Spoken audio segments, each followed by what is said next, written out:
Gubernur. Ini Presiden Aspiring Malaysia Rijal Amir Saudara Kamarul Arifin Muhammad Nur.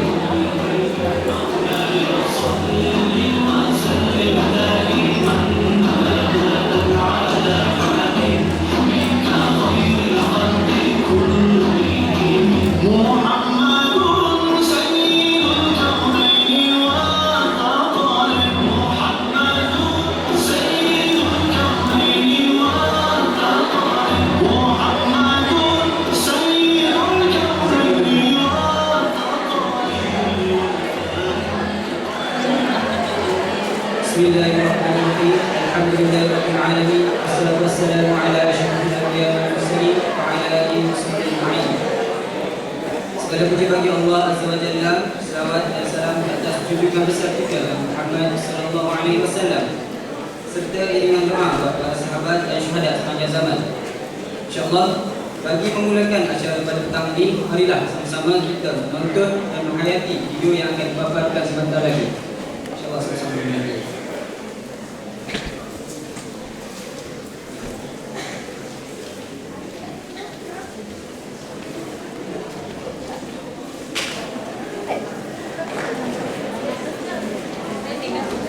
How serious does the killing of civilians? Now, President Bashar al-Assad.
They still don't know if he's alive or dead.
هنا.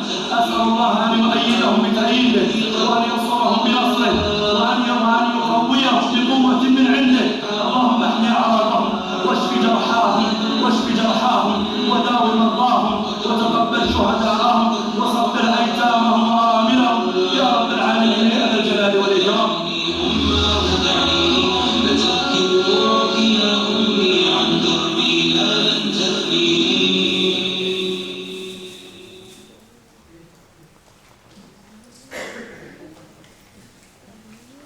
Itulah video yang telah kita saksikan. Bagaimana kita menghayati video tersebut. Pertama-lamanya, saudara kita di Syria menahan derita di bawah pemerintahan rejim zalim Bashar al-Assad, sehinggalah penindasan ini tidak mampu lagi ditanggung oleh rakyat jelata, sehingga rakyat bangkit menuntut hak-hak keadilan mereka. Sejak itu, perjuangan menuntut kebebasan di Syria tidak pernah lekang daripada tumpahan darah dan air mata. Sampai bilakah penindasan ini akan terusan? Bilakah tiba masanya saudara kita di Syria bahkan mengucap bebas dan harmoni? Bagi mengupas lebih tuntas isu Syria ini, bersama-sama kita, tokoh yang tidak asing lagi dalam perjuangan membela nasib saudara seagama kita, Profesor Madya Dr. Hafizi Muhammad Nur, Pengarah Aksa Syarif Berhad. Profesor Madya Dr. Hafizi Muhammad Nur merupakan pensyarah Fakulti Perlindungan Tumbuhan di Universiti Putra Malaysia. Kini turut diamanahkan memegang jawatan sebagai Pengarah Aksa Syarif Berhad menggantikan Ustaz Hasanuddin Muhammad Yunus. Selain itu, beliau juga merupakan Pengarah Palestine Center of Excellence atau juga dikenali sebagai PACE dan aktif menganjurkan kursus untuk jurucakap Palestin, TOPS, Training of Palestinian Specialists, dan menulis berbagai jenis buku. Maka, tanpa melengahkan masa, majlis dengan segala hormatnya menjemput Profesor Madya Dr. Hafizi Muhammad Nur untuk menyampaikan buah pandangan beliau mengenai isu ini. Dengan segala hormatnya dipersilakan.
Alhamdulillah, syukur kehadirat Allah SWT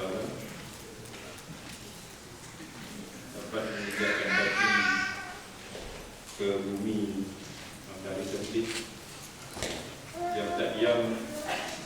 Kali terakhir saya pernah berada di sini hampir sedekat itu, dan boleh dikatakan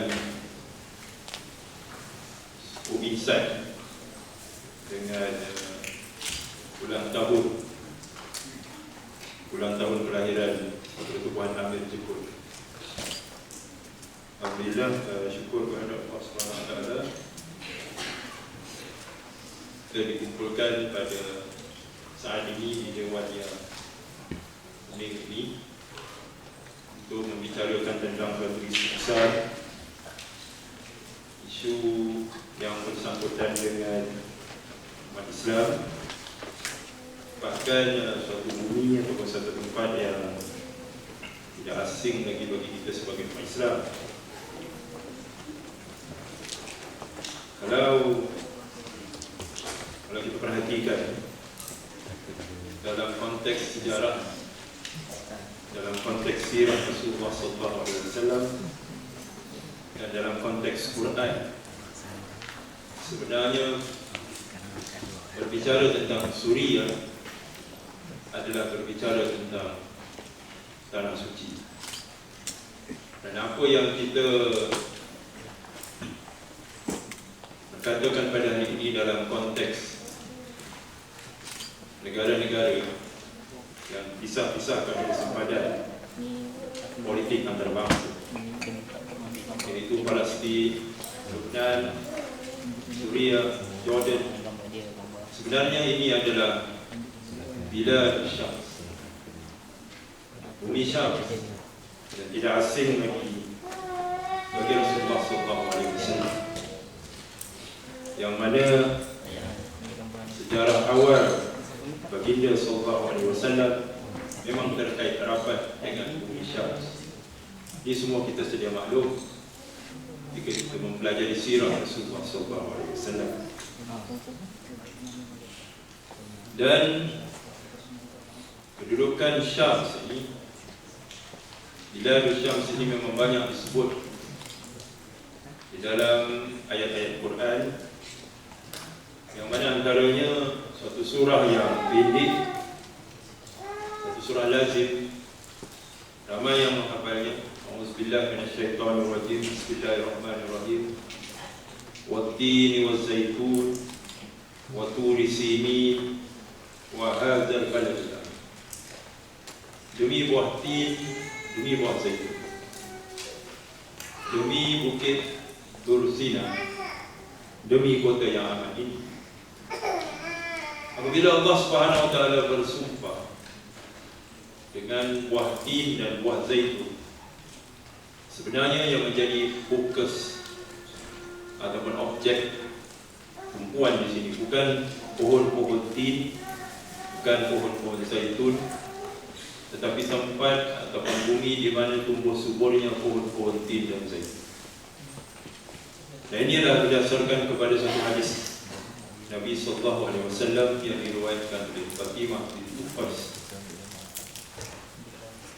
Satu hadis yang menceritakan pengalaman seorang sahabat dari Palestin yang pertama masuk Islam, yang bernama Tamim bin Aus Ad-Dari, yang mana beliau telah menceritakan kepada Nabi sebelum beliau memasuki Islam. Beliau beragama Kristian asal. Beliau menaiki kapal berdampar di sebuah tempat yang asing, tidak diketahui mana, dan dia bertemu dengan suatu makhluk. Bodohnya makhluk ini sehingga tidak diketahui mana depan, mana belakang. Tapi makhluk yang bodoh ini berkata-kata, dan berlakulah soal jawab di antara Tamim bin Aus Ad-Dari dengan makhluk yang bodoh. Siapa kamu? Aku Al-Jasyashah. Jasyashah ini bahasa Arab yang bermaksud orang suruhan, ejen, psychic, seperti ada ketuanya. Siapa ketua kamu? Ketua aku ada di atas. Lalu disusuli oleh Tamim bin Aus Ad-Dari bertemu dengan makhluk yang bodoh juga, tak kurang bodohnya, berbulu, tangan yang terikat. Siapa kamu? Aku Dajjal. Tamim bin Aus Ad-Dari adalah satu-satunya manusia yang Allah Subhanahu wa taala beri peluang dan kesempatan untuk bertemu dengan Dajjal secara fizikal dalam bentuk dan batang tubuh. Berbanding dengan kita, mungkin kita tidak berpeluang, wallahu alam, bersemuka dengan Dajjal, tetapi kita merasakan bekas-bekas tangan Dajjal pada hari ini. Yang mana antara lain Rasulullah SAW bersabda, Dajjal ini mata kanannya buta, mata kirinya bersinar.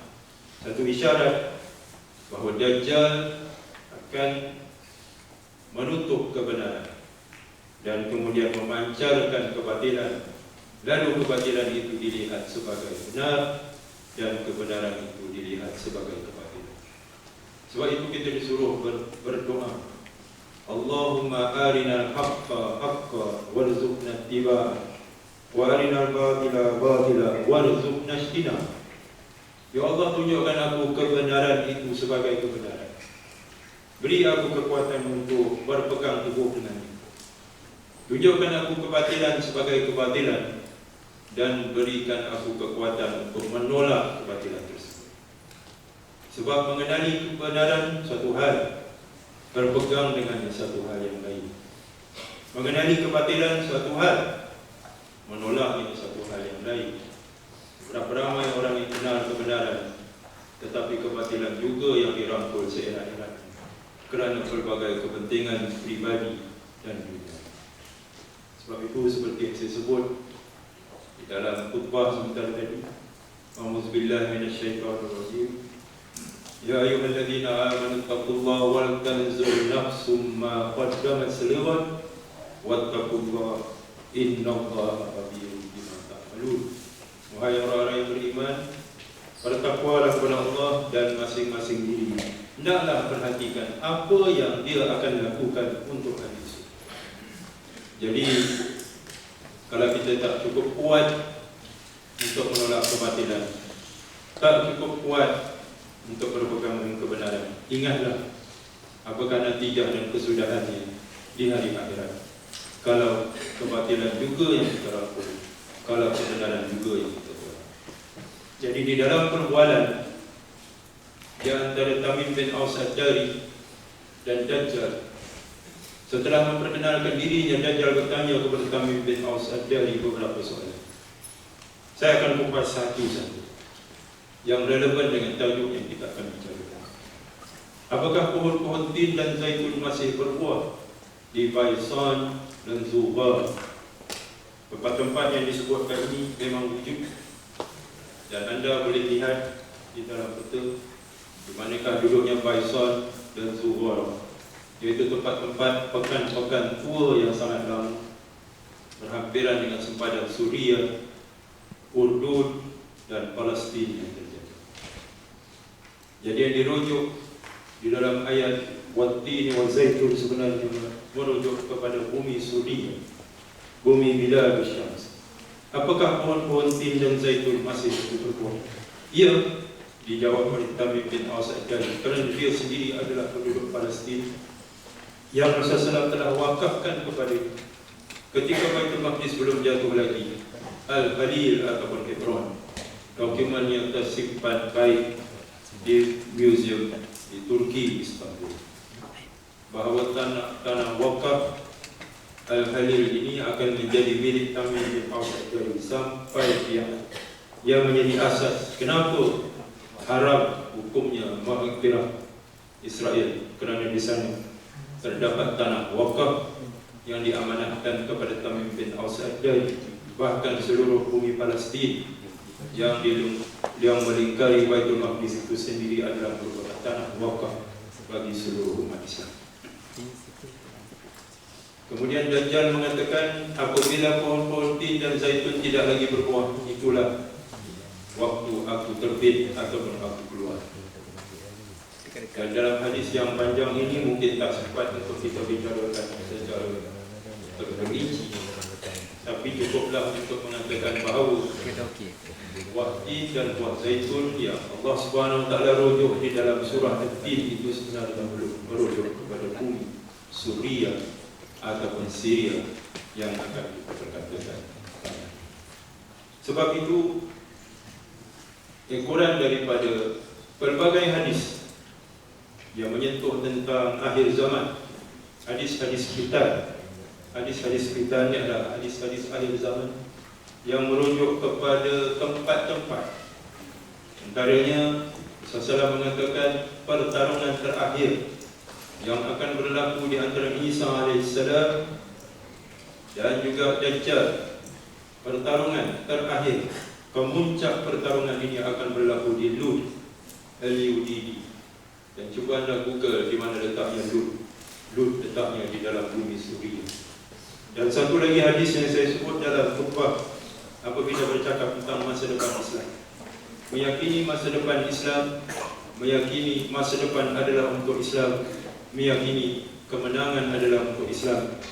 Antaranya Rasulullah bersabda, akan ada di kalangan umatku mereka yang akan berjihad di pintu-pintu masuk Baitul Maqdis, dan akan ada yang berjihad di pintu-pintu masuk Dimashq ataupun Damsyik.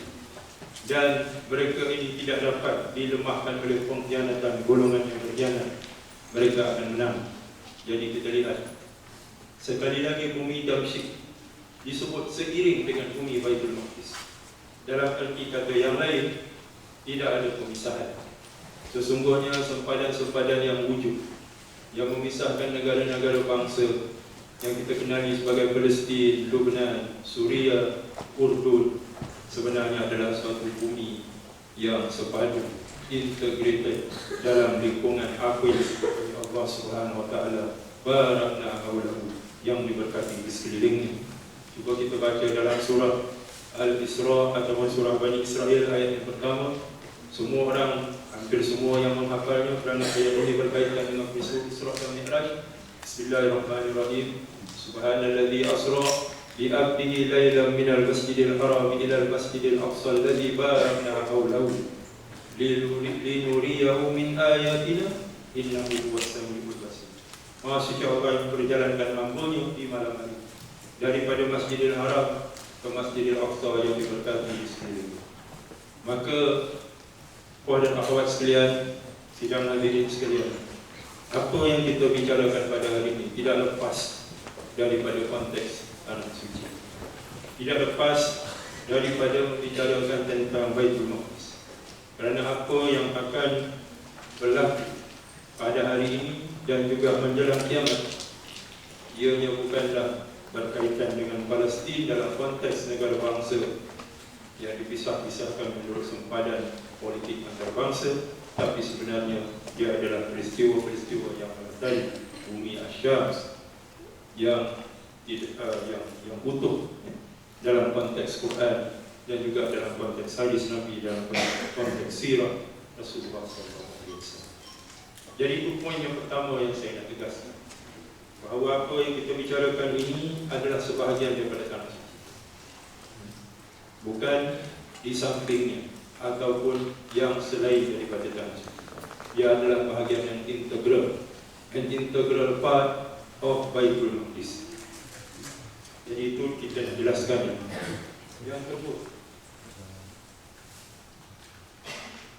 Yang kedua, pada hari ini dan saat ini kita berbicara tentang akidah. Itu poin nombor 2 yang kita nak tekankan. Setelah kita tekankan ini adalah sebahagian daripada tanah suci, poin yang kedua yang kita kena tegaskan di sini adalah kita berbicara soal akidah. Kenapa kita bicara soal akidah? Apabila kita berbicara tentang persoalan-persoalan yang berkait dengan umat Islam, maka umat ini diikat oleh suatu ikatan, namanya ikatan akidah, ikatan tauhid. Allah Subhanahu wa taala berfirman, "A'udzubillahi minasyaitonirrajim. Inna hadhihi ummatukum ummatan wahidah wa ana rabbukum fa'budun." Allah Subhanahu wa taala tegaskan, sesungguhnya kamu ini umat yang satu dan aku adalah Tuhanmu, maka hendaklah engkau menyembah aku. Apa pengajaran?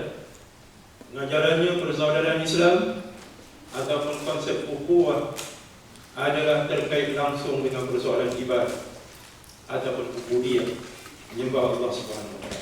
Itu nombor 1. Dan dalam konteks yang lain Allah Subhanahu wa taala berfirman, "Inna hadhihi ummatukum ummatan wahidah wa ana rabbukum fattaqun." Kamu ini umat yang satu, aku adalah Tuhan, maka hendaklah kamu bertakwa kepada itu. Jadi dalam konteks yang pertama terkait soal ibadah, dalam perspektif yang kedua terkait soal takwa. Jadi bila kita bicara soal ukhuwah, persaudaraan Islam, dia adalah berkaitan dengan ibadah, berkaitan dengan kita bukan bercakap tentang orang lain. Sebenarnya kita bercakap, when you are addressing the Syrian issue, you are addressing your own issue. You are addressing about yourself. We are addressing about our own self. We are talking about our own faith. Nah, timbul masalah besar. Hari ini ada pertikaian. Kenapa kita mesti bantu Syria?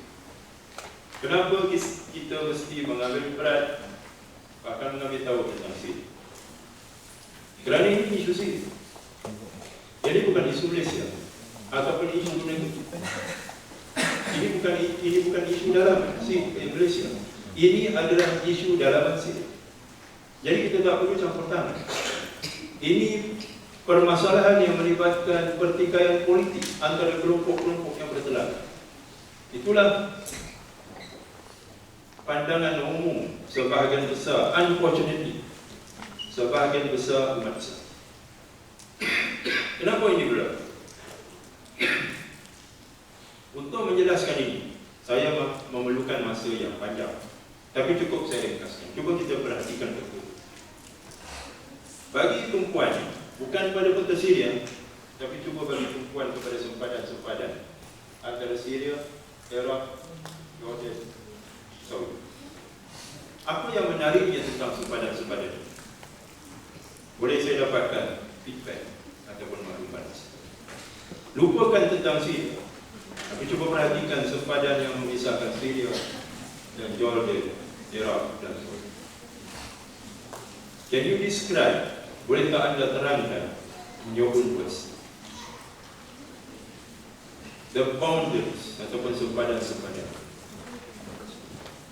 Suatu yang sebaik saja kita melihat peta dunia Islam. Ini kita cuma beri tumpuan kepada Bilal Shah. Maka kita akan dapati sempadan-sempadan ini dinakar dengan pembaris. Betul tak? Maka apakah asasnya untuk membagi-bagikan dunia Islam ini dengan pembaris dan pensil? Bahkan kalau kita tengok, mungkin saya tak sempat nak tunjuk peta dunia Arab. Kalau kita perhatikan sempadan-sempadan antara Mesir, Syria, Libya, Mauritania, Morocco, Algeria, Western Sahara, Sahara Barat, maka begini juga bentuk sempadan-sempadan tersebut dilukis dengan pembaris. Bahkan pada tahun 1824, British dan Belanda duduk semeja dan tukar suka sama suka. Belanda ambil alih Bangka Hulu daripada British ambil alih Melaka daripada Belanda. Lalu dibuat satu garis lurus yang memisahkan kawasan yang berada di bawah jajahan British dan kawasan yang berada di bawah jajahan Belanda. Dalam peti kata yang lain, kalau tidak wujud Selat Melaka, adalah Sumatera dan tanah Melayu ini adalah satu daratan yang berterusan, maka sempadan di antara Indonesia dan Malaysia juga adalah garis lurus. Nah, persoalan ini, kenapa mereka cipta garis-garis lurus ini dan memisahkan umat? Jawapannya ialah mereka hendak ganti konsep umat dengan konsep negara bangsa. Kerana kekuatan umat ini letaknya kepada kesatuan. Apabila kesatuan ini dipecahkan, maka kekuatan tadi dapat dirosakkan. Jadi kita lihat bumi Palestin yang berada di tengah-tengah dunia Arab, tengah-tengah dunia Islam, 67 negara lumpuh, tidak mampu untuk berbuat apa-apa menyelamatkan saudara-saudara yang terkepung di Gaza, tidak mampu untuk mengangkat satu jari pun untuk menyanggah kebiadaban yang ditimbulkan ke atas sendiri. Inilah punca kepada kelemahan dan juga kekalahan, kemerosotan yang melanda dunia Islam. Bahkan sebagai perbandingan, saya ambil sedikit masa dekat sini untuk jelaskan kepada kita akan bahaya konsep negara bangsa. Kita tidak mungkin memadamkan sempadan-sempadan ini. Sempadan-sempadan ini akan kekal menjadi realiti kerana ianya adalah produk kita. Tetapi sempadan-sempadan ini boleh diterus dengan kembali mempertautkan hati-hati di antara umat Islam, sehingga sempadan-sempadan itu hanya menjadi sempadan-sempadan administratif saja, tapi dia tidak lagi memisah-misahkan dan menjauhkan sesama manusia. Kita nak kembali kepada satu zaman di mana kita akan menisbahkan diri kita ini sebagai Muslim, sebelum kita menisbahkan diri kita dengan keturunan, dengan tempat asal dan sebagainya. Inilah yang disebut oleh sahabat ya, apabila ditanya, kamu, apakah bangsa kamu? Bangsa aku Muslim. Kemudian barulah dia memperkenalkan diri dia daripada kabilah sekian-sekian, daripada kampung sekian-sekian. Tapi pada hari ini kita akan memperkenalkan diri kita sebagai rakyat sekian-sekian negara, suku sekian-sekian, dan yang keempat, yang kelima, barulah kita akan memperkenalkan atau memberitahu kita adalah seorang Muslim. Itu pun kalau teringat dan itu pun kalau tidak. Jadi kita nak ubah paradigm shift. Kita letakkan Islam di atas, kemudian baru kita letak yang selain di bawahnya.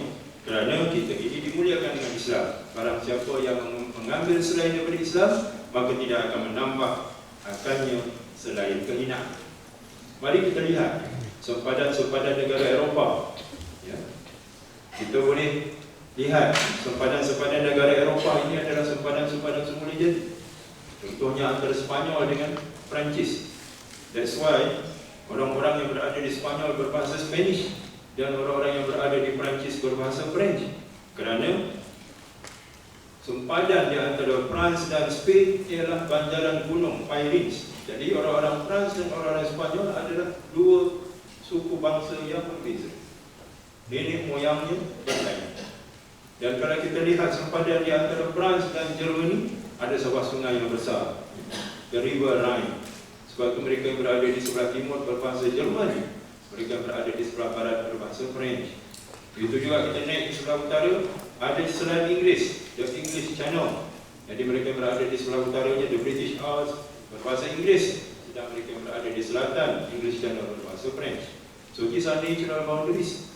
Tapi cuba kita lihat sempadan di antara Libya dan Mesir.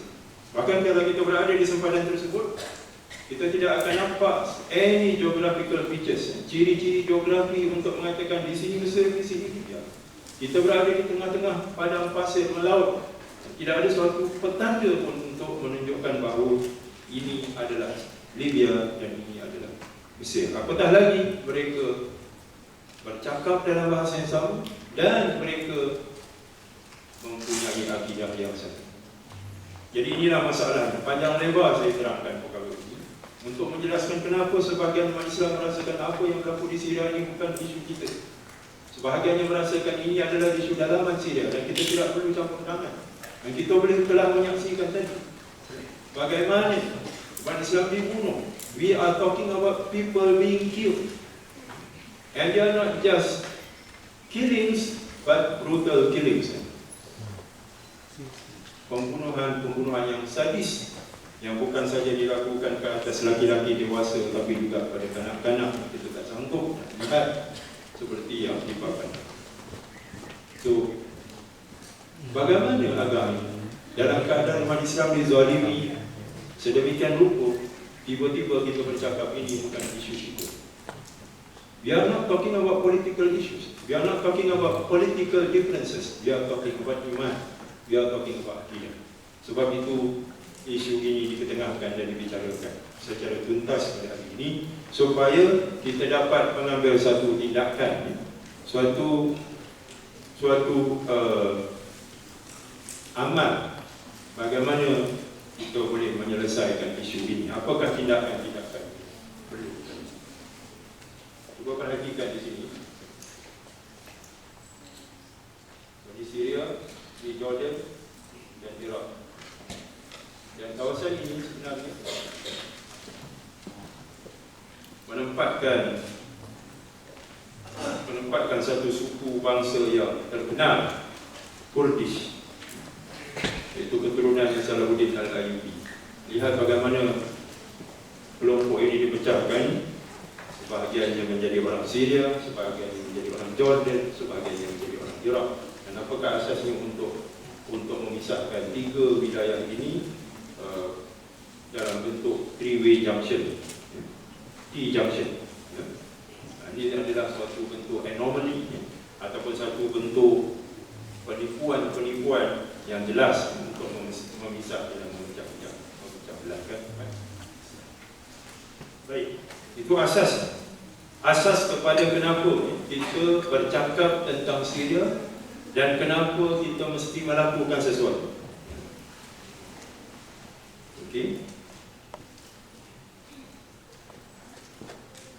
Baik. Ini statistik, bukan yang terkini. Ini bulan Februari. Sekarang dah masuk bulan Mei. Statistik pada bulan Februari menunjukkan 10,000 orang sudah terkorban syahid dengan bilangan-bilangan yang dinyatakan pada setiap daerah. Nah, terkini, statistik yang terkini menunjukkan bilangan yang telah terbunuh pada purata 50 hingga 60 orang sehari.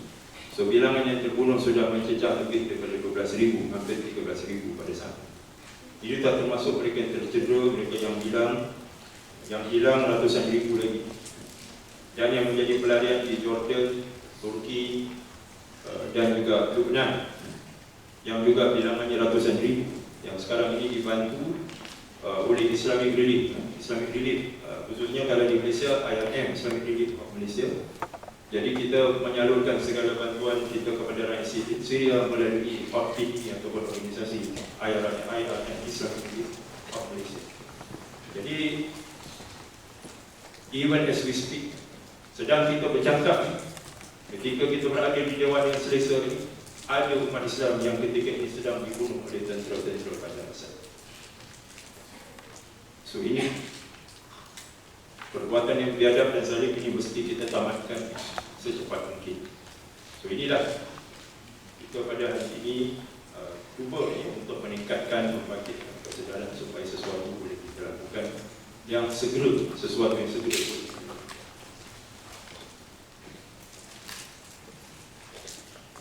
Baik, mari kita lihat dari sudut demografi. Demografi ataupun pecahan penduduk berdasarkan kepada kaum. Kalau kita perhatikan di sini, golongan Nusairi ataupun Syiah Alawi adalah sekitar 9 atau 10%. Yang 10% yang beragama Kristian, 3% Druze, 78% adalah Sunni, ataupun yang terkenal dalam sebutan kita di Malaysia sebagai Ahli Sunnah wal Jamaah, ASWJ. Tapi ringkasnya disebut sebagai Sunni. Inilah pecahannya.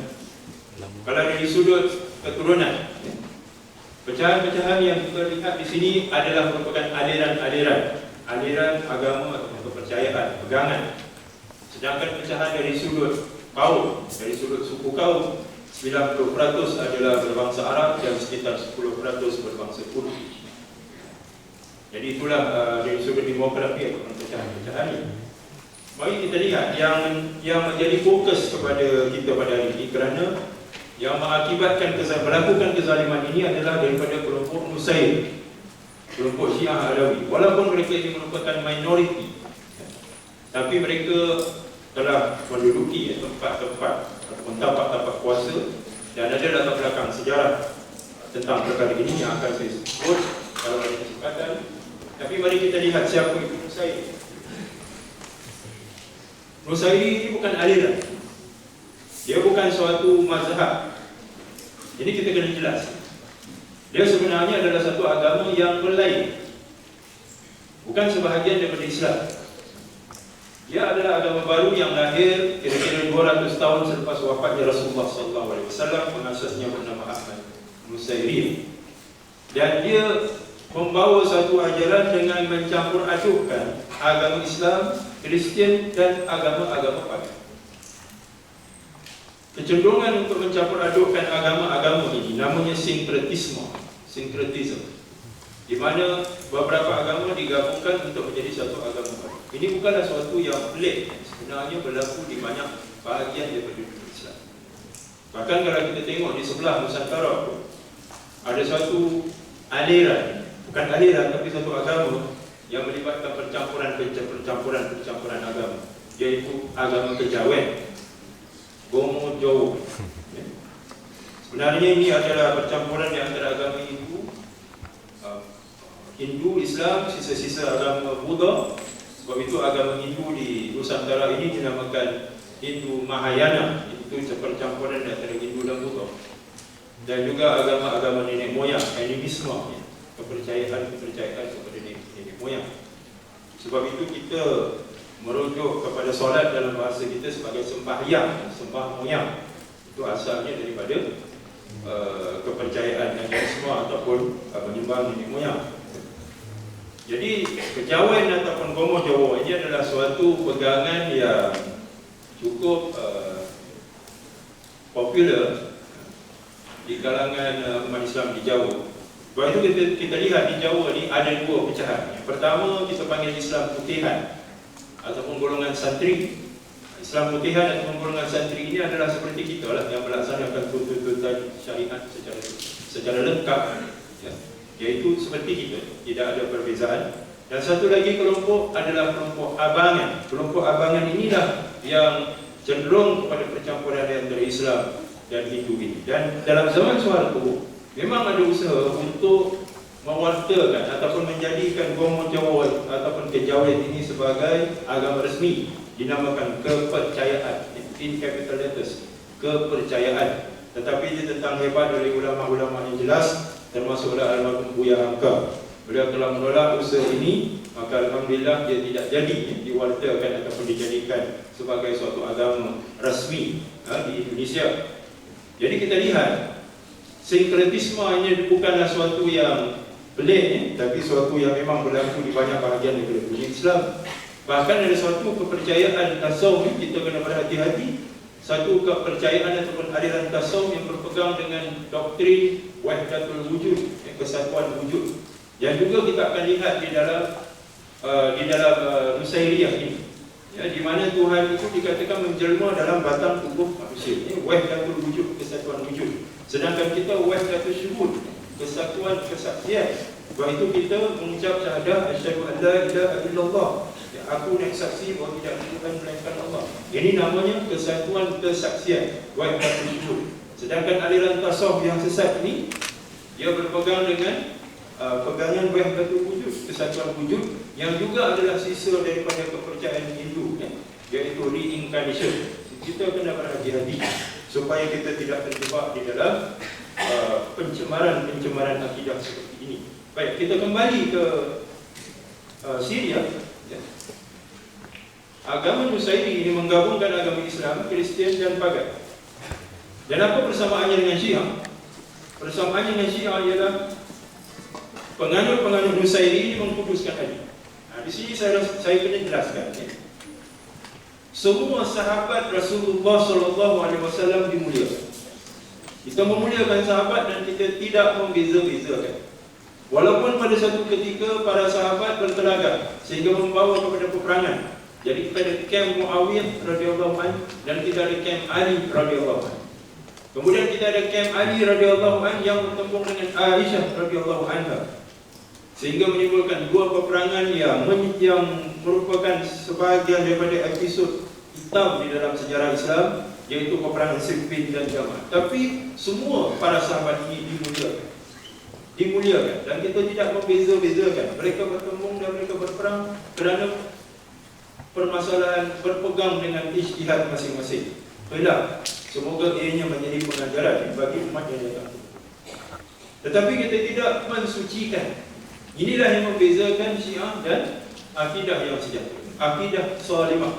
Satu aspek yang kena jelas bagi kita, agama yang diterima oleh Allah Subhanahu Wa Taala ini akidahnya salimah, akidahnya sejahtera.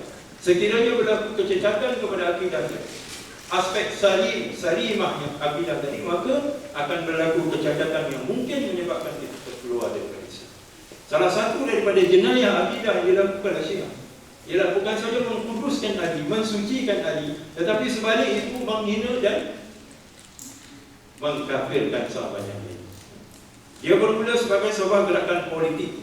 Syiah ini adalah singkatan kepada Syiati Ali, penyokong Ali. Apabila Sayyidina Utsman radhiyallahu anhu terbunuh oleh pemberontak-pemberontak, maka umat Islam khususnya keluarga Utsman telah menuntut supaya pemberontak ini dan mereka terlibat dalam konspirasi membunuh Sayyidina Utsman. Ibn Affan dibawa ke muka pengadilan Tapi Ali radhiyallahu anhu ketika itu mempunyai keutamaan yang lain, iaitu untuk meletakkan negara dalam keadaan yang aman, meletakkan negara dalam keadaan yang stabil sebelum mereka yang terlibat dalam konspirasi pembunuhan ini dapat dibawa ke muka pengadilan. Desakan-desakan ini akhirnya menyebabkan berlakunya peperangan di antara Muawiyah yang merupakan keluarga Abdul Syams yang kemudiannya berdirinya kerajaan Umayyah. Ini sejarah yang panjang, tapi itulah asalnya kepada terbitnya kelompok yang dinamakan Syiah ini, Syiah Ali. Dia bermula sebagai sebuah gerakan politik, tapi kemudiannya memasukkan unsur-unsur yang mencemarkan akidah Islam, lalu mereka ini dinamakan sebagai Syiah. Baik.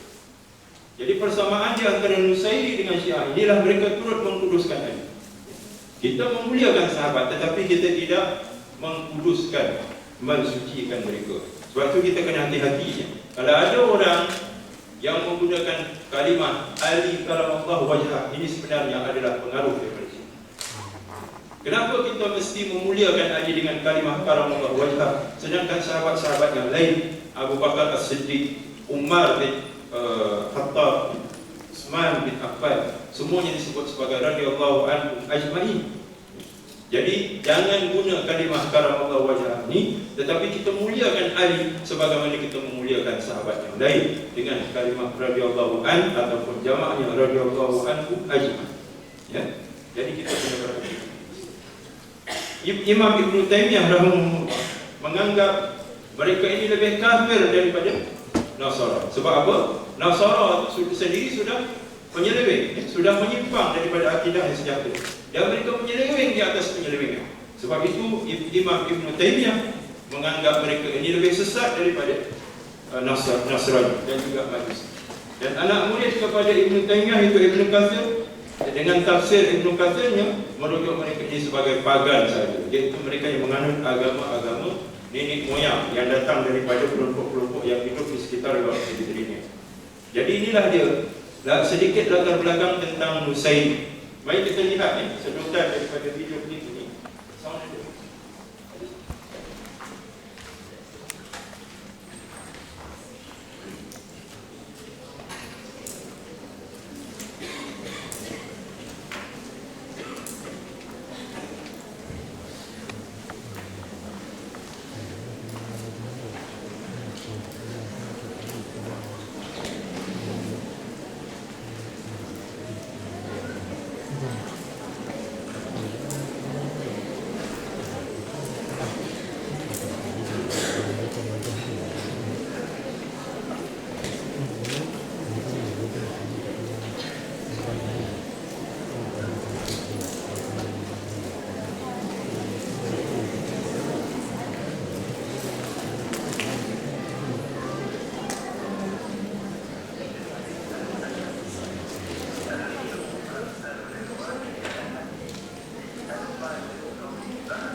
ألو الإيبائي ألو إيبائي ألو جدي ألو نسبي ألو الشموخة ألو للواحد الأحد ألو ما شئتم فأنا البعث ديني ولست بالشر فأنا البعث ديني ولست بالشر. يا ريت الواحد بيحب واحد كتير أنا بعبدك.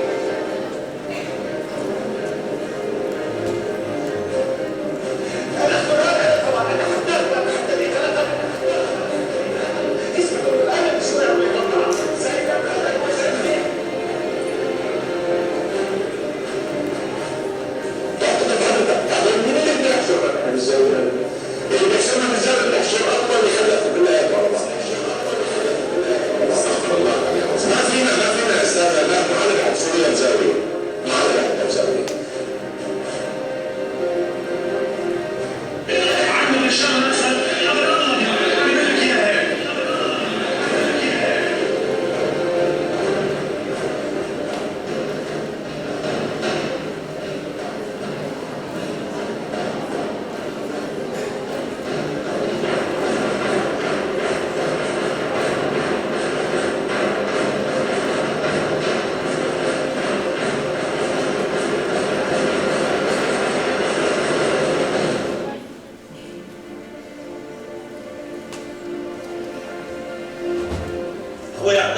العقيدة النصيرية العلوية التي لم تمت إلى الإسلام بصلة، فيرى أن الآلهة ثلاثة، يرى أن الله حل في محمد عليه الصلاة والسلام وحل في علي، فعلي عندهم كروح القدس، وحل في سلمان، فهم يعبدون غير الله ولا يعظمون القرآن ولا يغتسلون من جنابه ولا يعرفون الوضوء ويربون الناس على مثل ذلك.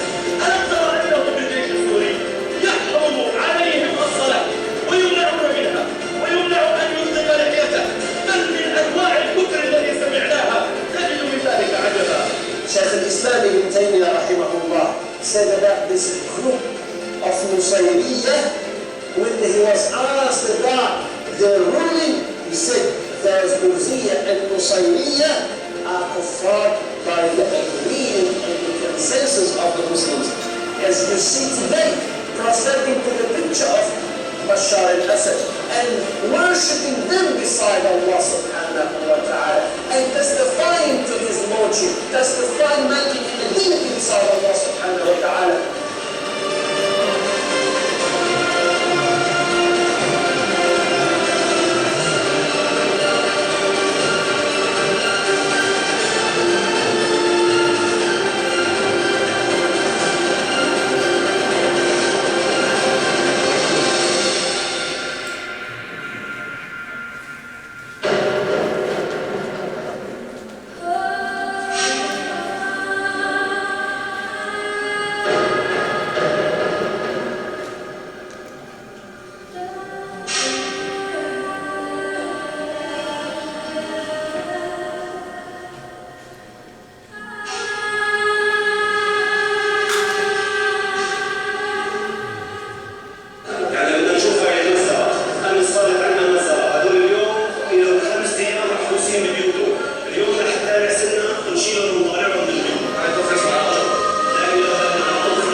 Kalau kita tengok video tadi, jelas. Yang pertama, kenyataan-kenyataan yang keluar daripada pendukung-pendukung Bashar Assad. We worship Bashar Assad before we worship Allah Subhanahu wa Ta'ala. Dan mereka mengatakan bahawa our religion is Ba'ath. Ba'ath ini adalah merupakan satu parti politik yang juga satu ketika dulu pernah berkuasa di Iraq. Sebuah parti politik yang autokratik, yang sangat zalim, yang menindas rakyat Syria sejak dari dulu, dan juga penindasan yang berlaku sejak zaman Saddam Hussein. And we worship Bashar Assad, na'udzubillah min zalik, dan mereka mengucap kalimah syahadah dengan la ilaha illa Bashar. Bahkan mereka memaksa umat Islam untuk mengucap kalimah kufur ini sebelum mereka dibunuh. Sebahagian daripada mereka kekal mempertahankan kalimah syahadah yang suci, dan mereka mati dalam keadaan syahid di sisi Allah, insya-Allah Subhanahu wa Ta'ala. Dan kita lihat jenayah-jenayah dilakukan, termasuk menembak menara masjid. Dan ini tak mungkin dilakukan oleh orang yang beriman. Sebab itu kalau kita tengok, kezaliman memang berlaku. Kezaliman memang berlaku di dunia Arab, memang berlaku di Mesir, berlaku di Tunisia, berlaku di Libya. Tetapi kezaliman ini adalah kezaliman. Tidak ada ulama yang menganggap kezaliman-kezaliman yang dilakukan oleh Hosni Mubarak, Ben Ali, Muhammad Gaddafi dan sebagainya lebih daripada kezaliman. Sedangkan kezaliman yang dilakukan oleh Bashar Assad ini jelas adalah kezaliman di atas kezaliman yang mengeluarkan mereka daripada lingkungan Islam. Sebab itu kita kena bezakan Kebangkitan yang berlaku sebelum ini di dunia Arab sangat berbeza dengan apa yang berlaku di Syria. Suatu kezaliman yang ada di dalamnya unsur-unsur kekufuran, dan setengah ulama, sebagian besar daripada ulama tidak beragak-agak untuk menganggap mereka ini sebenarnya sudah terkeluar daripada Islam. Ya, mudah-mudahan mereka menyedari kekufuran yang dilakukan dan kembali kepada pangkal jalan. Tapi ini adalah sesuatu yang sukar. Kerana apa? Kerana akidah Nusairiyah itu sendiri adalah sesuatu yang terkeluar ataupun asing daripada Islam. Saya nak ajak kita untuk membezakan, untuk melihat kezaliman ini. Kalau kita lihat kezaliman yang berlaku di dunia Arab ini, kezaliman yang memang tidak dapat kita gambarkan. Sebagai contoh, sebagai perbandingan, mari kita lihat apa yang berlaku di Libya. Muammar Gaddafi diangkat menjadi presiden ketika saya berusia 6 tahun pada tahun 1968. Jadi sepanjang usia saya, sampai dewasa, sampai dah nak masuk senja, saya cuma hanya kenal satu pemimpin Libya, iaitu Muammar Gaddafi. Menjelang umur 50 ni, beliau dijatuhkan dan mati dalam keadaan tragis. Dan ketika dia mati, seolah-olah sebahagian daripada hidup saya hilang bersama-sama dengan. Kenapa? Kerana kita tidak pernah kenal pemimpin selain daripada Muammar Gaddafi, sehingga sukar untuk menerima hakikat bahawa Libya akan diperintah oleh orang selain daripada Muammar Gaddafi. Cuba kita bayangkan. Sejak daripada zaman Presiden Lyndon Johnson, Presiden Amerika Syarikat, Lyndon Johnson ni pernah datang Malaysia untuk melawat skim tanah rancangan Perda ni. Sebab itu ada satu tanah Perda dekat Negeri Sembilan, namanya Perda LBJ. LBJ itu stands for Lyndon B. Johnson. Presiden Amerika datang untuk melihat skim tanah rancangan Perda ni, sebab dia nak implement model yang sama dekat Vietnam ketika Amerika sedang menghadapi ancaman komunis Vietcong ni di Vietnam. Jadi dia nak laksanakan model yang sama. Jadi Lyndon B. Johnson ni digantikan oleh John F. Kennedy, kemudian Richard Nixon 2 term kalau tak silap, kemudian Ronald Reagan, Gerald Ford, Jimmy Carter, Bill Clinton, George Bush Senior, George Bush Junior dan Barack Obama. Cuba kita bayangkan, Muammar Gaddafi jumpa semua. Selama 42 tahun, Muammar Gaddafi jumpa semua Presiden Amerika ini. Jadi seolah-olah macam masing-masing pemimpin-pemimpin Arab ni cuba untuk memecahkan rekod satu sama lain. Mereka zalim tidaknya, cuba kita perhatikan, mereka buat juga pilihan lain. Ada pilihan dari presiden. Setiap kali pilihan dari presiden, calonnya cuma seorang, dia. Kemudian ada 2 kotak, setuju tak setuju. Jadi yang tak setuju tu, yang pangkal dekat kotak tak setuju tu, dia dengan kertas undi dia hilang tak tahu gimana. Dia dengan kertas undi dia, dekat negara kita mungkin kertas undi dia hilang, tahu alam. Tapi dekat negara Arab, kertas undi dengan pengundinya hilang tak tahu ke mana. Darah yang keluar mengundi sekitar 20%, 30% untuk menunjukkan tahap keyakinan rakyat kepada proses pilihan raya bersih dan adil. Oh, tak boleh guna perkataan bersih. Dan dalam keadaan begitu, mereka isytiharkan kemenangan landslide. Sebab itu Muammar Gaddafi menang 98% undi. Husni Mubarak 95% undi. Ya. Soeharto pun begitu juga di dunia sebelah Nusantara pun macam itu juga. Soeharto memerintah Indonesia selama 32 tahun kalau tak silap saya. Dia buat juga pilihan dari presiden.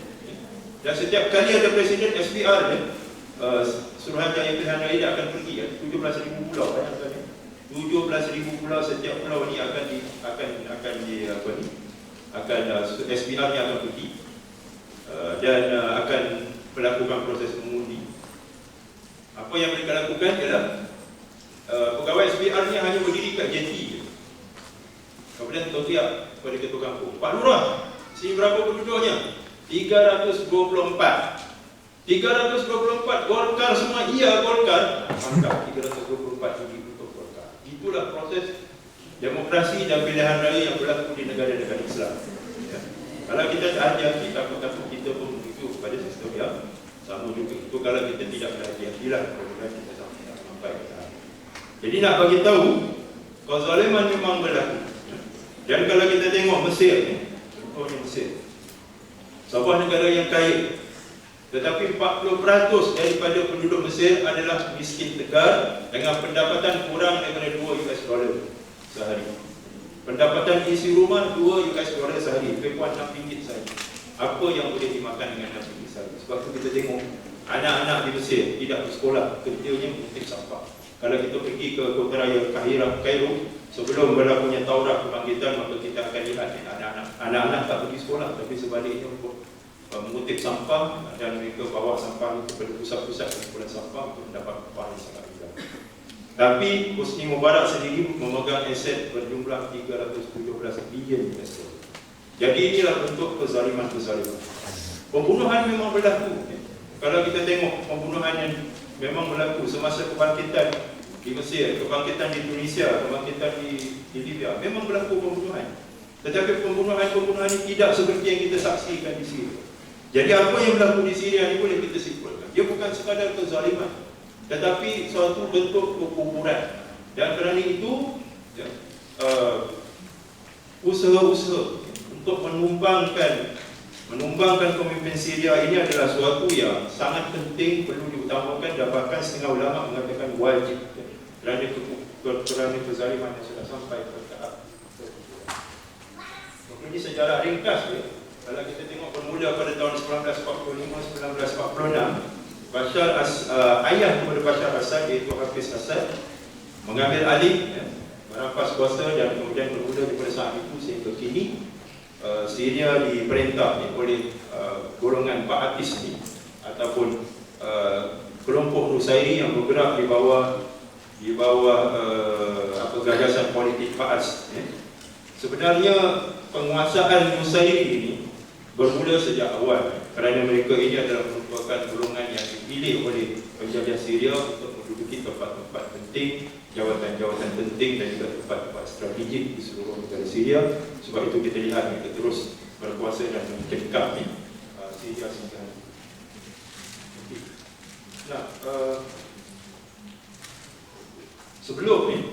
sebelum apa yang berlaku pada tahun 1980, ada satu tragedi yang dilakukan oleh ayah kepada Bashar Assad, iaitu Hafiz Assad, di mana 45,000 penduduk Hama dibunuh secara kejam. Peristiwa ini berlaku pada bulan Februari 1980. Dan pembunuhan beramai-ramai ini dilakukan untuk menghapuskan pengaruh Ikhwanul Muslimin. Seperti yang kita lihat, Ikhwan ini pengaruhnya memang tersebar ke seluruh dunia Arab, bahkan di banyak tempat di dunia ini.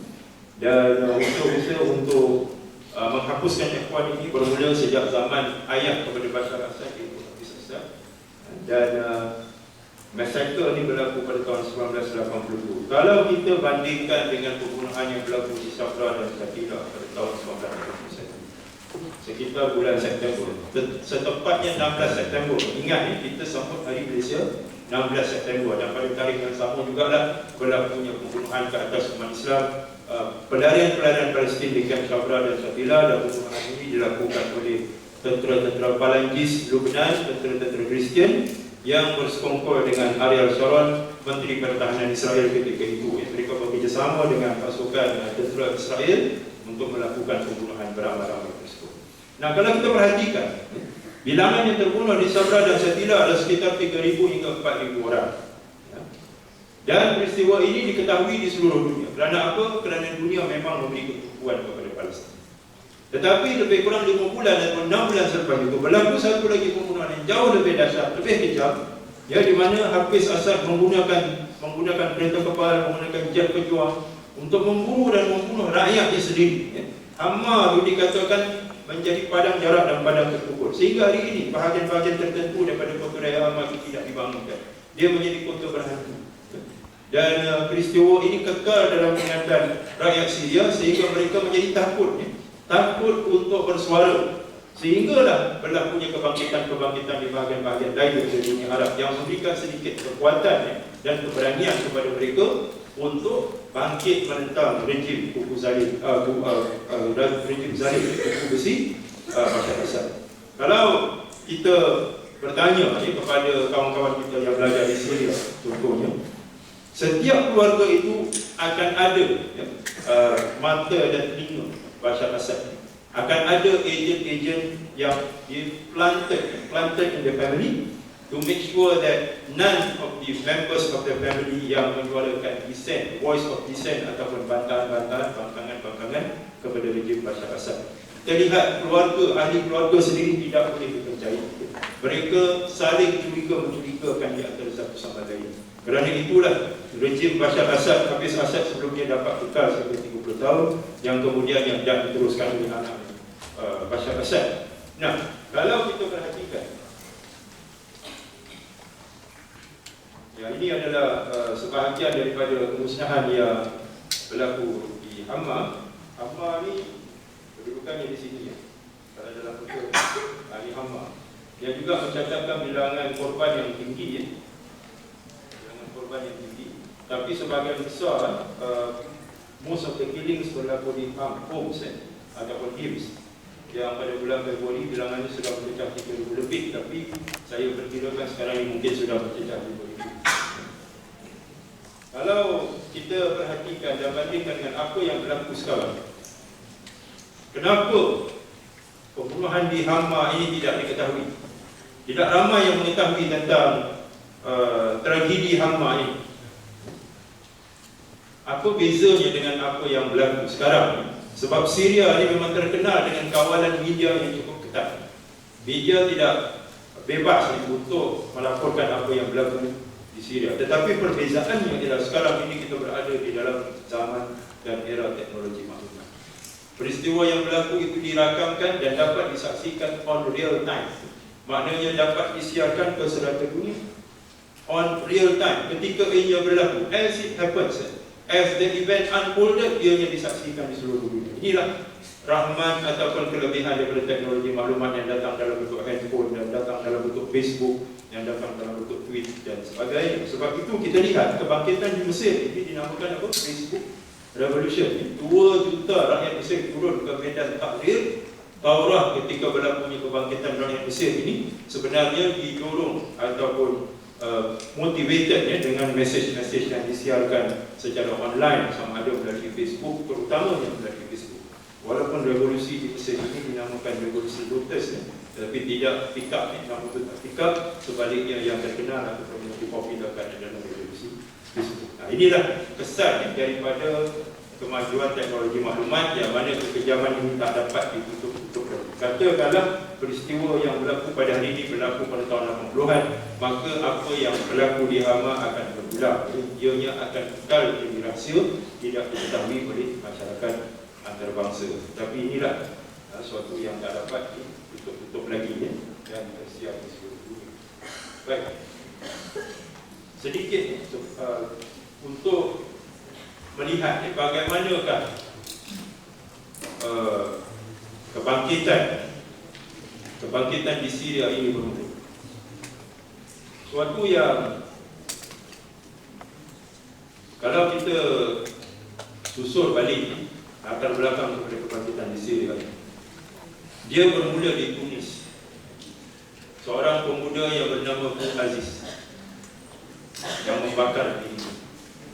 Bu Aziz ini adalah seorang graduan universiti graduate dalam bidang engineering, tapi disebabkan oleh keadaan ekonominya yang buruk, keadaan ekonomi negara yang buruk, bukan Tunisia tidak kaya. Tunisia adalah sebuah negara yang kaya dan hasil daripada industri pelancongannya. Tetapi semua kekayaan ini dibolot oleh keluarga Ben Ali. Jadi pada suatu hari, Ben Ali, Bu Aziz ini, seperti juga peniaga-peniaga yang lain, yang bergantung kepada hasil-hasil jualan sayur-sayuran dan buah-buahan, yang dibeli dengan kredit, dengan hutang. Dan dia dari masa ke semasa akan didatangi oleh pegawai-pegawai pihak berkuasa tempatan yang minta wang pada dia. dari masa ke semasa. Sudahlah dia berhutang, kemudian dia terpaksa membayar protection money ataupun sokongan supaya dia dilindungi kononnya oleh pihak berkuasa. Jika dia tidak membayar kepada pihak itu, maka pihak yang lain pula yang akan datang untuk protection money ataupun wang perlindungan. Tapi hari itu sampai kepada kemuncaknya apabila alat penimbangnya, skillnya dirampas. Dan ketika dia cuba untuk mendapatkan alat penimbang ini yang dirampas oleh seorang pegawai pihak berkuasa tempatan wanita, dia dimaki oleh pegawai wanita tersebut dan dilempar. Kemudian wanita ini menghina keluarganya dan menghina ayah. Ini adalah suatu penghinaan yang tak boleh diterima oleh ego seorang lelaki. Dia hilang pertimbangan, dia ambil minyak petrol, dia curah dan dia bakar diri dia.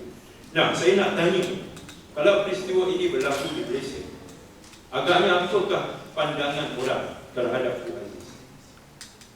Sudah tentulah Abu Aziz ini orang yang membakar dirinya akan dilihat sebagai seorang yang hilang pertimbangan, orang yang sudah tidak waras. Dia akan dikatakan sebagai orang gila.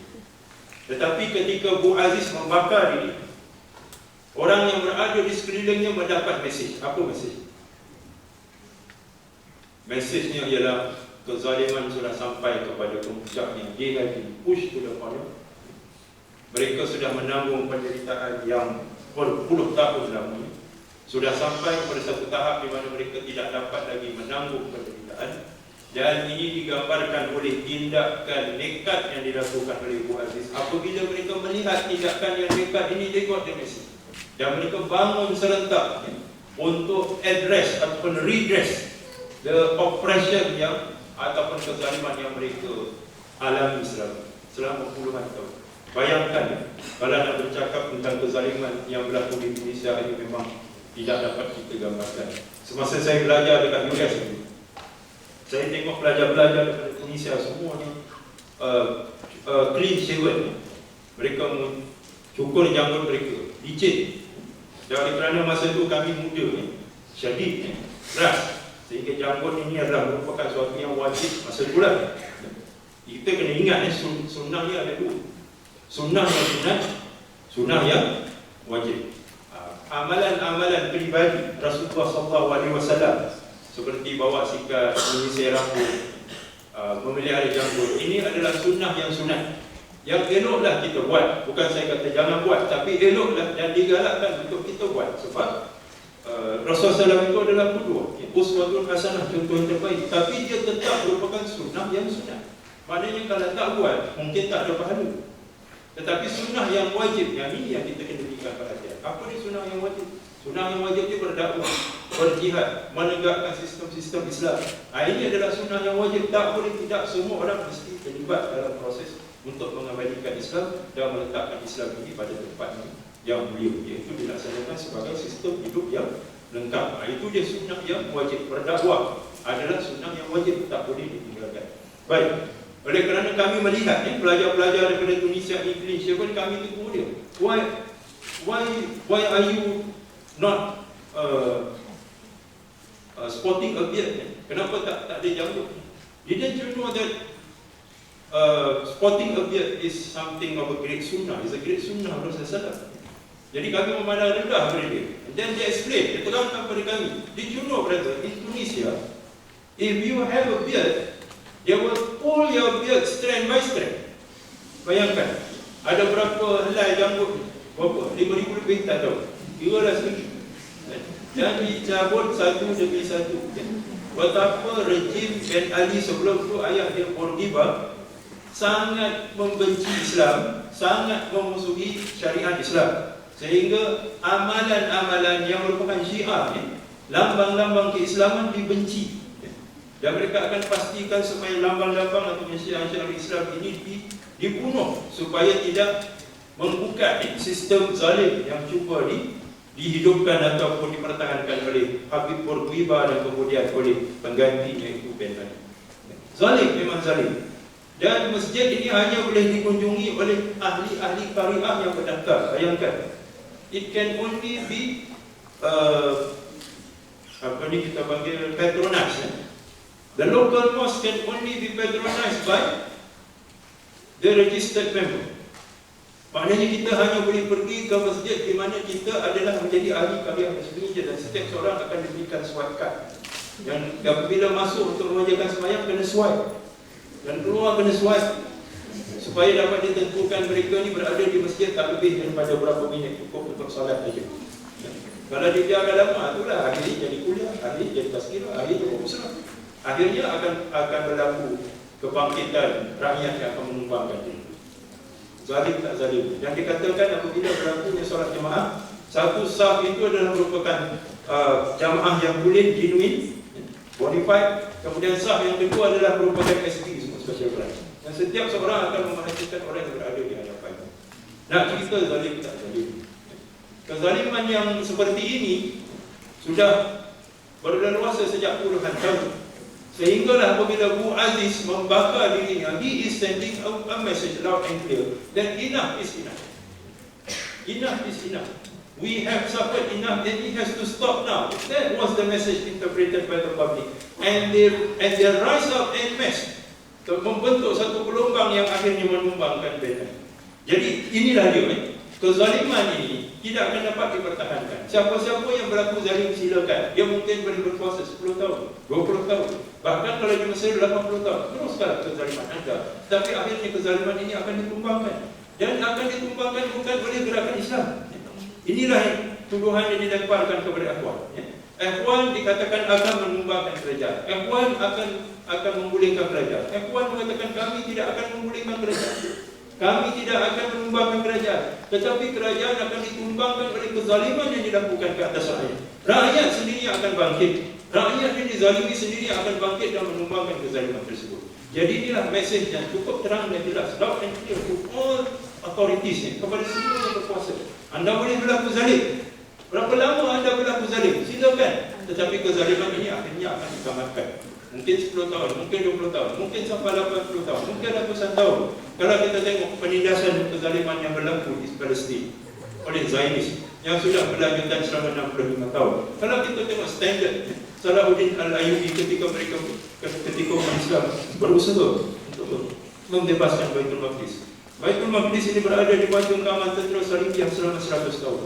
Bermula 1090 hingga 1180. That's about 100 years, 97 years. Berarti 97 tahun kezaliman mencengkam bumi Palestin. Tapi akhirnya ianya berakhir. Jadi ini adalah hukum alam. Tidak ada sesiapa pun yang boleh lari daripada hakikat ini. Kezaliman boleh berterusan seperti yang dilakukan oleh Fir'aun, tapi akhirnya Fir'aun berbuang. Sebab itulah mesej yang jelas. Mesej yang cukup jelas all over the world. Whoever is in a position of power, never be oppressive. Jangan bersikap zalim, kerana zalim ini diharamkan oleh Allah Subhanahu Wa Taala, dan Allah Taala akan dengar doa orang-orang yang dizalimi walaupun dia bukan Islam.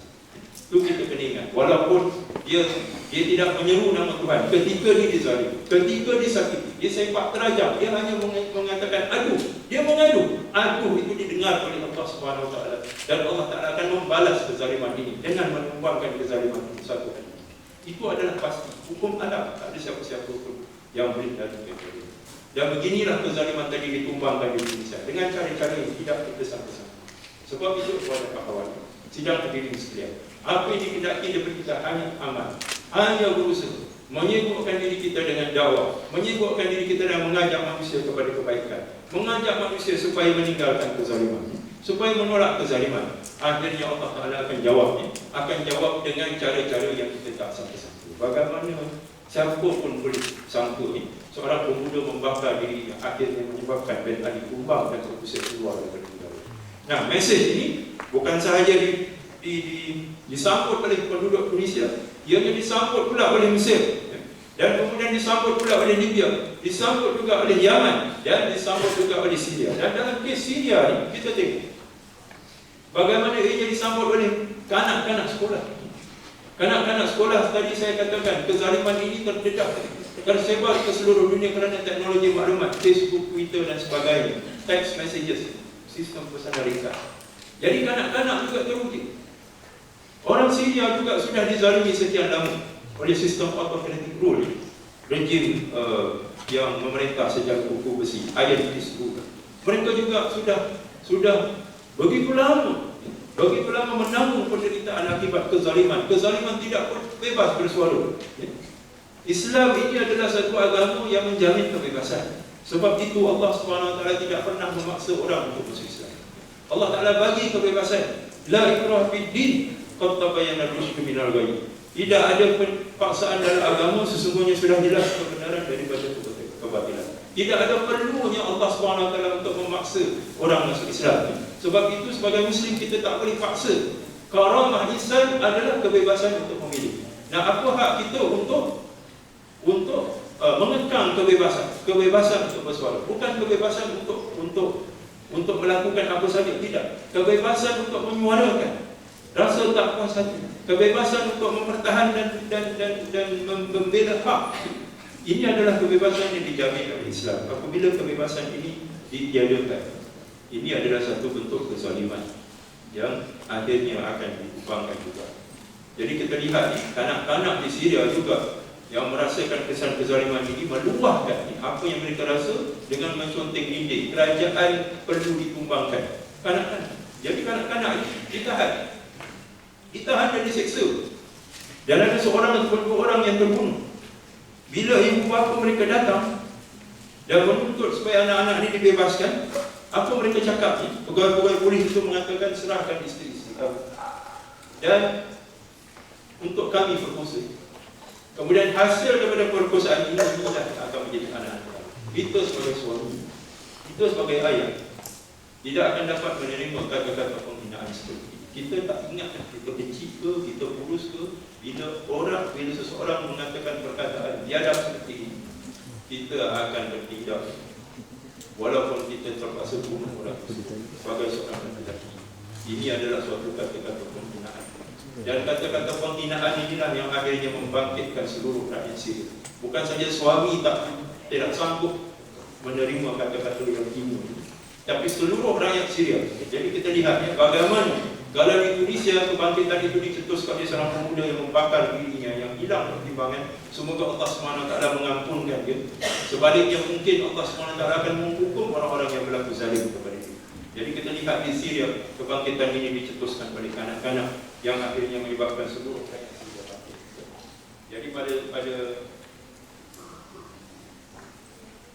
dia bermula sekitar 16 ataupun 17 hari bulan itu, ketika kanak-kanak itu ditangkap dan disiksa. Baik. Jadi ini kita dah jelaskan tadi bagaimana kezaliman yang dilakukan oleh rejim Bashar al-Assad ini amat sadis dan menyedihkan. Nah, suatu yang patut kita sama-sama fikirkan, perbuatan membunuh kanak-kanak, pembunuhan yang dilakukan dengan penuh sadis, apa yang motivate mereka? Apa yang motivate mereka?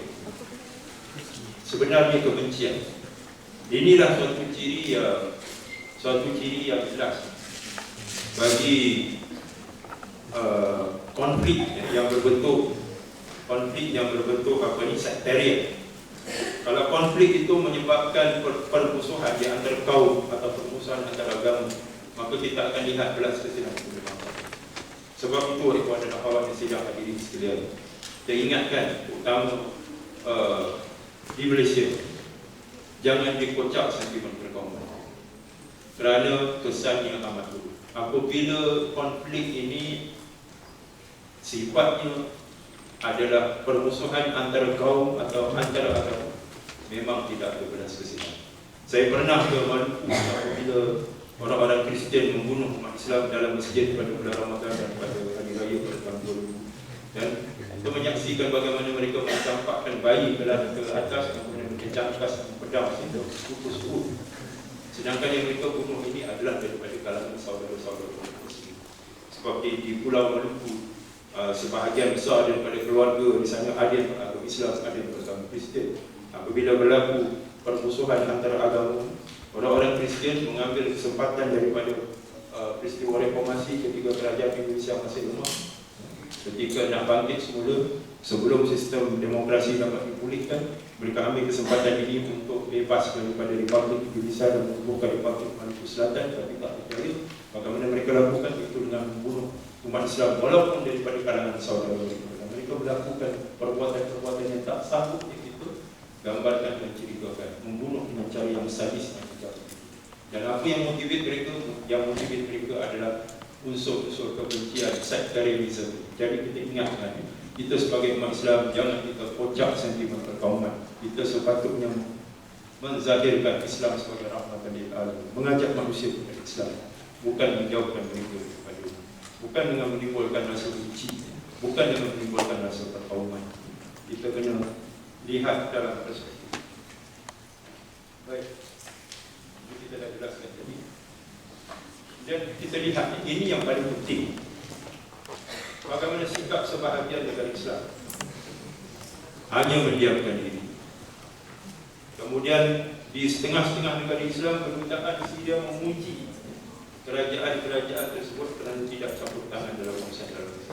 Kembali kepada poin yang besar yang saya sebutkan. Dan mereka menganggap tindakan mengadakan demonstrasi mendukung rakyat Syria sebagai pemakan dan maksudkan kuasa asing. Baiklah, mari kita lihat. Kalaulah ada campur tangan barat sekalipun, apakah kita tidak akan bangkit untuk membantu saudara-saudara kita yang dizalimi seperti yang dalam gambar ini? Kita saksi. Kalaulah ianya ada unsur-unsur campur tangan barat sekalipun, so be it. Kerana barat memang sentiasa mengambil peluang. Dalam keadaan apapun, barat akan sentiasa mengambil peluang untuk memastikan kepentingan mereka terpelihara. Kita ambil satu contoh. Ketika Libya berada di puncak pemberontakan rakyat, mereka turut membantu rakyat Libya untuk memburu Muhammad Gaddafi yang akhirnya membawa kepada kematian dan terbunuhnya Muhammad Gaddafi. Kenapa Barat membantu? Barat membantu rakyat Libya bukan kerana simpati, tetapi mereka hendak mengambil bahagian mereka, iaitu hendak memastikan kepentingan mereka dalam bentuk telaga-telaga minyak yang kaya di Libya itu tidak terlepas dari tangan mereka. Libya menghasilkan 40% daripada bekalan petroleum. Jadi mereka tidak mahu kehilangan itu. Sebab itu mereka ambil peluang ini untuk membantu rakyat Libya supaya bila berlaku regime change, perubahan regime, kepentingan mereka tidak terjejas. Itu hak mereka. Tetapi hanya sedikit pun tidak menjejaskan peluang ataupun hak rakyat untuk bangkit menentang kezaliman. Akhirnya kebijaksanaan rakyat juga yang menentukan sama ada Barat akan dapat mengekalkan kepentingannya ataupun Barat akan terusir daripada Libya. Rakyat yang bebas, rakyat bijak menentukan apa yang perlu dan wajib dilakukan. Seperti juga kita lihat di sini, kalaulah ada campur tangan Barat, ini adalah hanya untuk mengekalkan kepentingan. Tetapi kebangkitan rakyat Syria adalah kebangkitan yang jinui, kebangkitan yang dicetuskan untuk menghapuskan dan menghentikan kezaliman yang dilakukan oleh rejim Bashar al-Assad. Sebagai perbandingan, sikap yang dipamerkan oleh sebahagian negara-negara Islam dengan apa yang pernah berlaku di dalam sejarah Islam. Beberapa ratus tahun yang lalu, di tempat yang sama, ada seorang gadis yang diganggu oleh tentera-tentera Rom di sempadan ataupun perbatasan Syam. Ketika itu Khalifah Islam yang berkuasa bernama Muqtasim daripada kerajaan Abbasiyah. Dan Muqtasim ini berada di Baghdad, pusat kepada kerajaan Abbasiyah. Ketika gadis ini diganggu, bukan seperti dalam gambar ini, dimalukan, diperkosa di tengah jalan oleh tentera-tentera Bashar al-Assad secara bergilir-gilir. Ini satu yang tak sanggup yang kita lihat. Beliau hanya sekadar diganggu.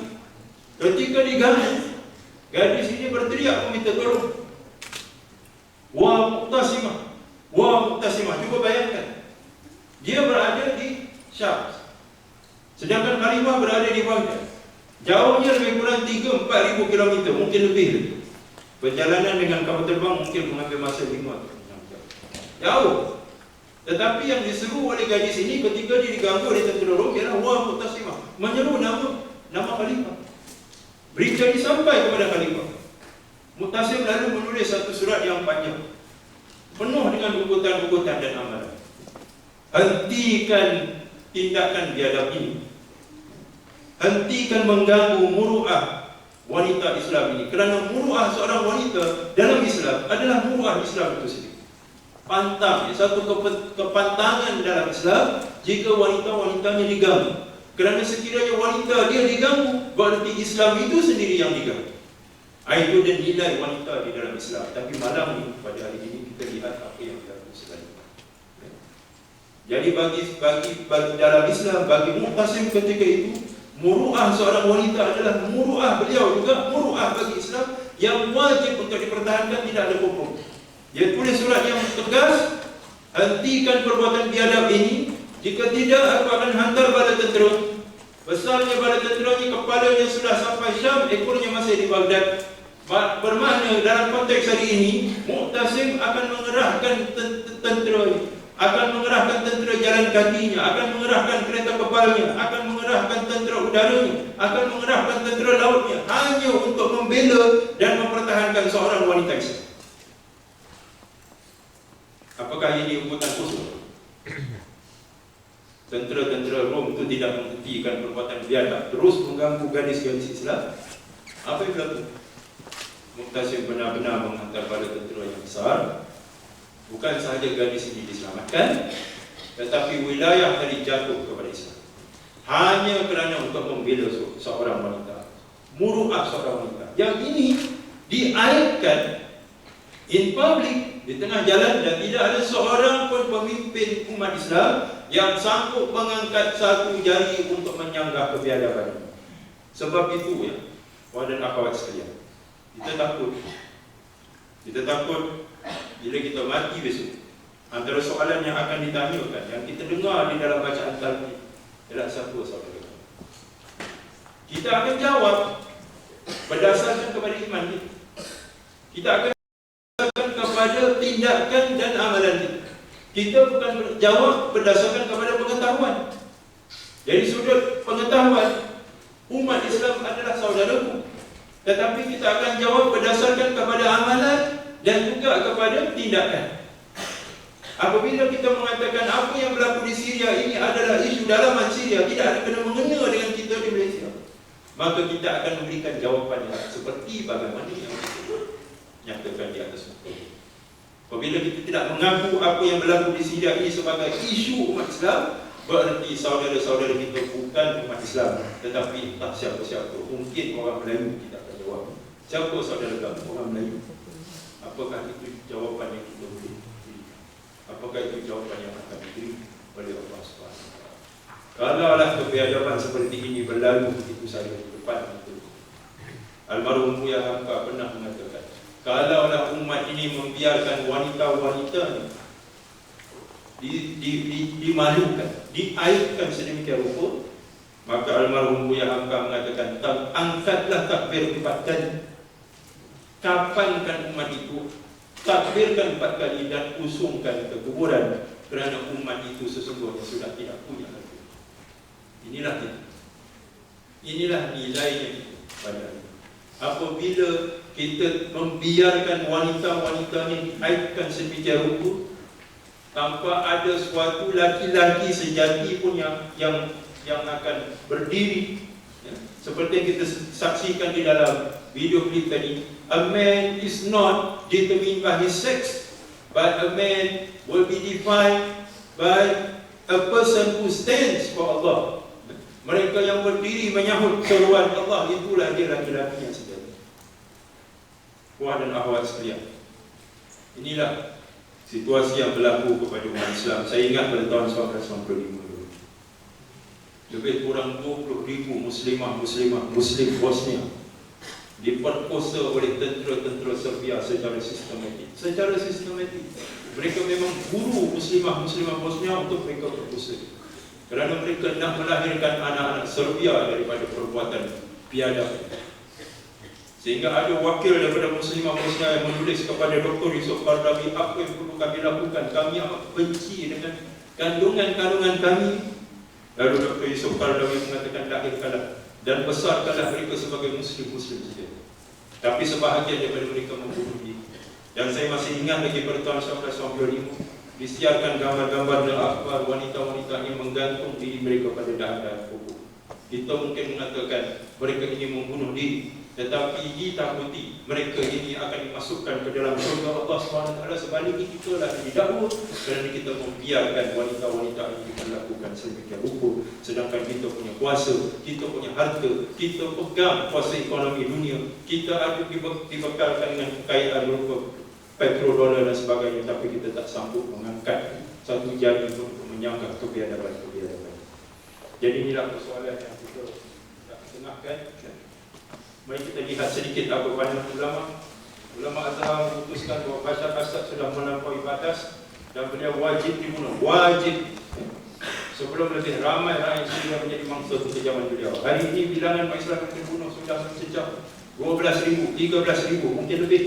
Apakah kita hendak 13,000, 14,000 lagi terbunuh sebelum sesuatu dilakukan? So we have to do something. Kemudian Dr. Muhammad Badid, iaitu Mursyidul Am kepada Ikhwanul Muslimin di Mesir yang memenangi pilihan raya parlimen, yang sekarang ini sedang bergelut pula dengan masalah pihak yang cuba mempertahankan rejim Mubarak, sisa-sisa rejim Mubarak dengan menggunakan tentera bagi menghalang pilihan raya presiden yang adil, dengan tegas mengatakan Bashar Assad akan dihukum oleh rakyat ini. Ya, jadi pemerintah yang zalim ini tidak akan dihukum oleh kelompok-kelompok tertentu, sebalik rakyatlah yang akan menghukum. Dan dia akan dijatuhkan dengan cara yang membunuhkan. Dan Dr. Yusof Qaradawi berjanji ya, kepada rakyat Syria akan diberi kemenangan, dan beliau bertekad dan berekrar akan bersemayam Jumaat dan berkhutbah di Damsyik. Inilah ikrar beliau, inilah tekad beliau yang beliau suarakan secara terbuka dalam salah satu daripada rakaman beliau kepada rakyat Syria. Jadi inilah masa depan Syria.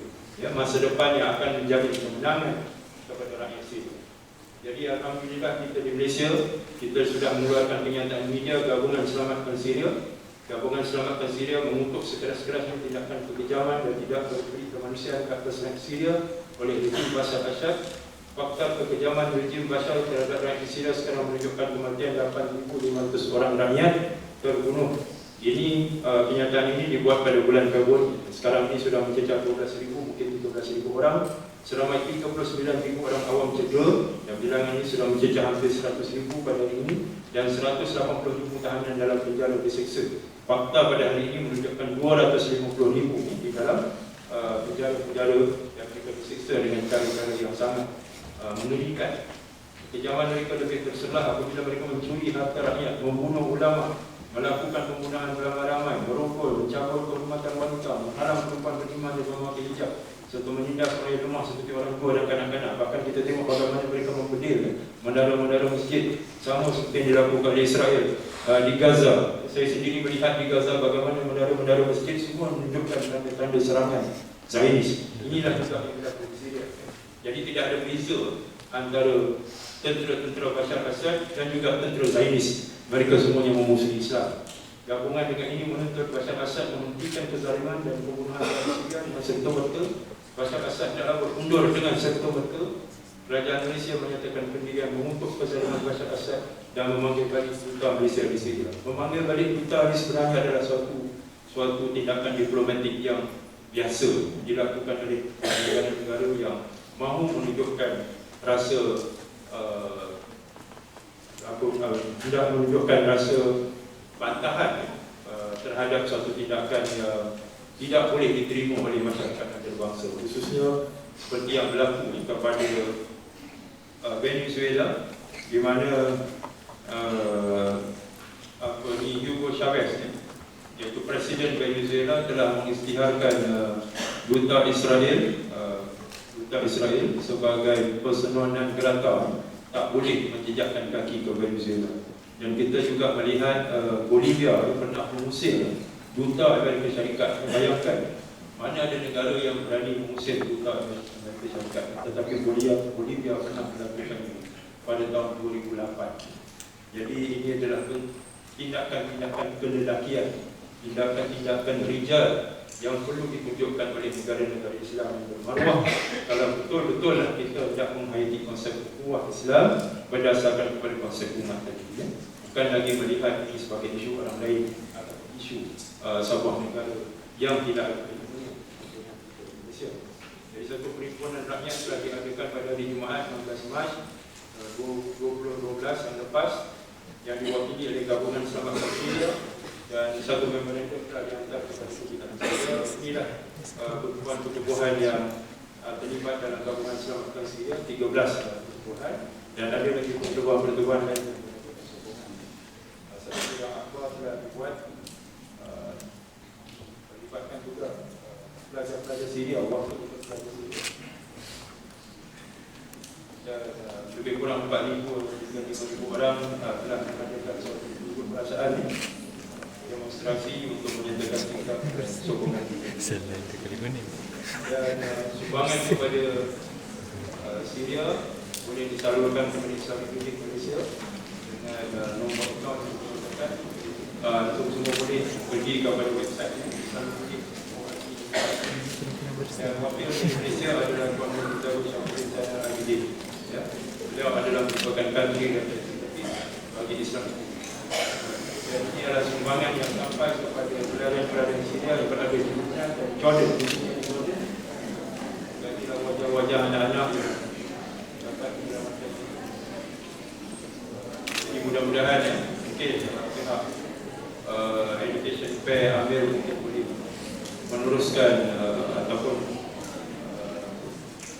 menggalakkan usaha untuk membantu rakyat Syria melalui IRM Islamic Relief Malaysia, dan saya boleh hubungkan usaha-usaha ini dengan wakil Presiden Malaysia iaitu Tadi Zawad.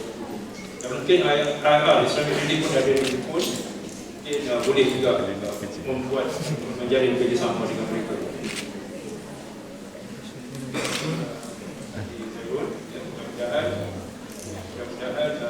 perkongsian pada hari ini akan membuka sedikit kesedaran kepada kita bagi membantu dan membela rakyat Syria, yang mana ini merupakan satu tuntutan keimanan dan bagi kita sebagai manusia. Wabillahi taufiq wal hidayah. Wassalamualaikum warahmatullahi wabarakatuh.